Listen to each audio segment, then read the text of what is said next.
Hi, I'm Martina Zrzavá Libřická, and this is SEO in 2025.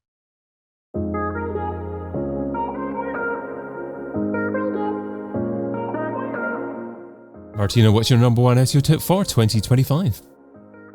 My tip is the customer experience will become alpha and omega of SEO in 2025. Alpha and omega. What does customer experience becoming the alpha and omega of SEO actually mean in practice? What it means in practice. So when I was thinking about it, I would just take it like from 2 points of view. There's 2 perspectives. One's a technical SEO perspective. I think that organizations will truly have to deep dive into their data and start thinking about all users, because what we're seeing currently, the major focus is just for those users with high-end devices. But those users with low-end or mid-end devices are basically struggling when it comes to user experience on the websites. And when it comes to people with accessibility needs, I would say that vast majority of websites, they basically don't have inclusive user interfaces. And with the Accessibility Act that will come into force in 2025 in the European Union, companies will have to start acting and not just talking about it, that it's important for them. So this would be my take from a technical SEO perspective. And then there's a content optimization perspective. I think that the content efforts will require including other organization units outside of marketing. Typically, for example, where applicable, I think SEO nowadays has to communicate and cooperate with the sales teams, because it's the sales team that actually helps to attract organic traffic. They understand customer pain points and they can provide insights into what customers are asking for.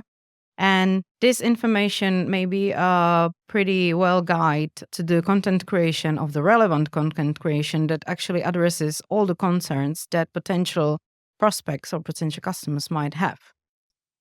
So I like your advice about looking at the different devices that people are using, because it's easy sometimes to fall into the trap of checking your site based upon the devices that you happen to have in your office, maybe an iPad, maybe fast internet and desktop type devices, and you don't necessarily check everything, maybe every basic version of Android on small devices that perhaps a significant chunk of your audience is attempting to browse your website on.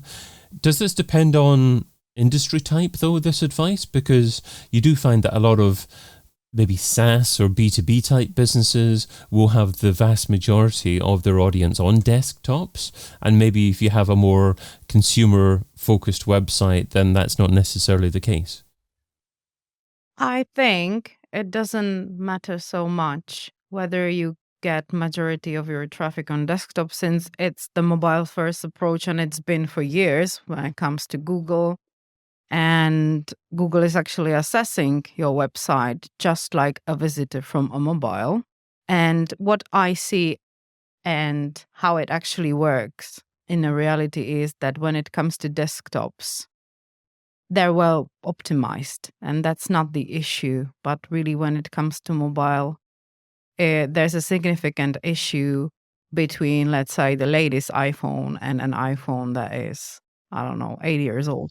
And there are still users that have older devices, and these users can still, spend money and can make a business with you. So are you saying that even if you have the vast majority of your audience on desktop, because Google often see things through a mobile first perspective, you have to ensure that you're optimized for mobile first? And if you don't do that, even for the desktop user, you're less likely to be found?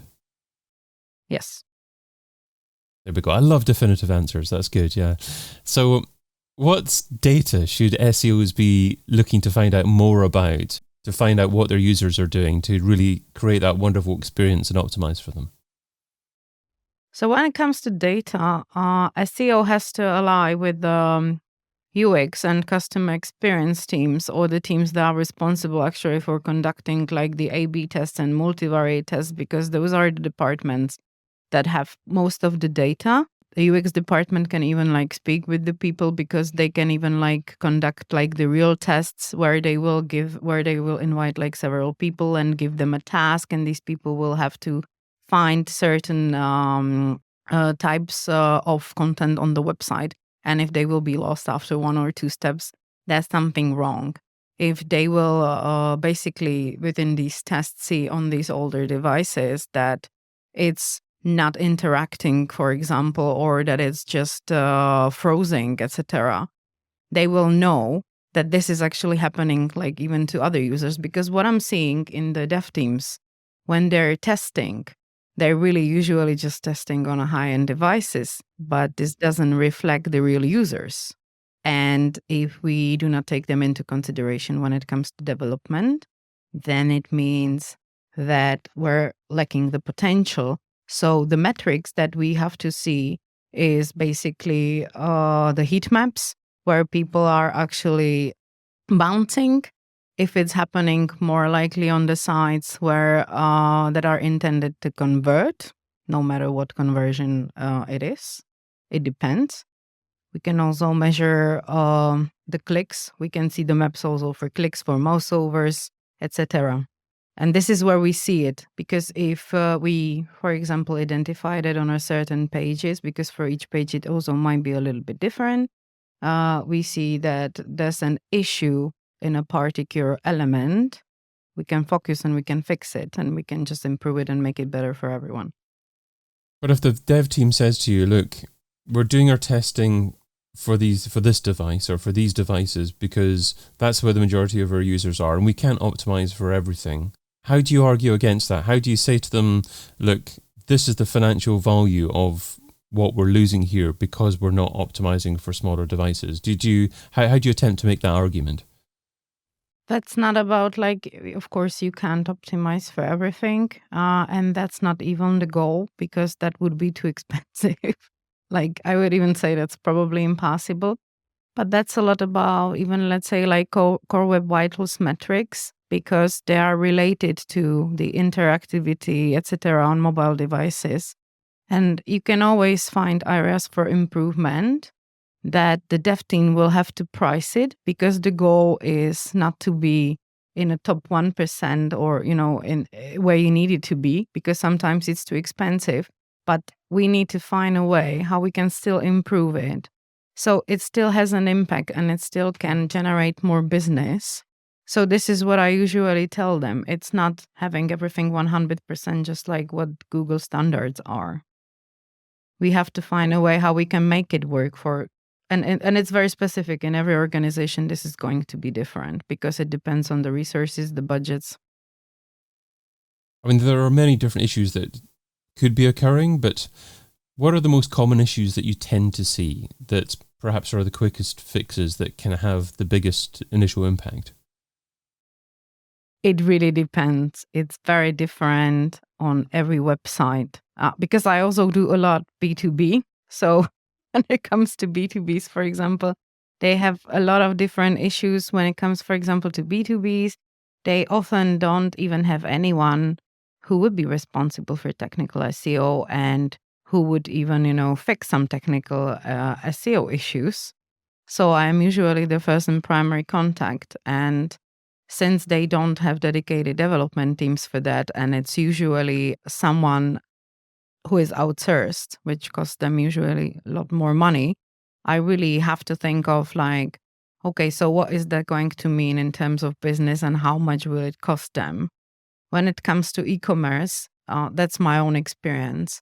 I have to say that when it comes to e-commerce, they usually have their own dedicated development teams. So they work on SEO continually, even on technical SEO. So there's not so many issues. So it's difficult to say what it is that they could usually fix, because it's very different on every website and basically in every segment that I work for. I mean, does this tend to be done on an ad hoc basis? Whenever maybe certain changes are made to a website, you've got a full focus on this, or is this something that you need to be checking on a monthly basis, for example? I think that when it comes to, for example, core web vitals and like all these interactivity metrics and even accessibility, this is something that, let's say, should be some set up and then it should be tracked, because you can say that now we have done everything for core web vitals, we're green, we're 100% or whatever, and the job's done. It's never done, because the website is not something that stays and remains static. I mean, in majority of the cases. And since it's not this case, since the websites are evolving, products are evolving, marketing needs to add new content elements, product needs to add something else, advertising also, etc. The website keeps changing, but adding anything additionally that wasn't there before, when we had everything green and, we can tick the marks like it's done, may have an impact on this. So I would rather say, yeah, let's set it up. Let's say what the process should be, where we want to keep it, but still we need to measure it. So in case we change something and let's say some of these metrics changes, we can, still spot which page it was, what exactly it is, and what we did wrong and how we can actually improve it, but what also we can do in the future to make sure it doesn't happen again. You talk about content there as well. What involvement do other teams in the organization need to have? I mean, there are content teams, there are other marketing channels as well that can have a direct negative or positive impact on customer experience. So do you run training sessions, for example, to assist other channels with understanding what you're trying to achieve?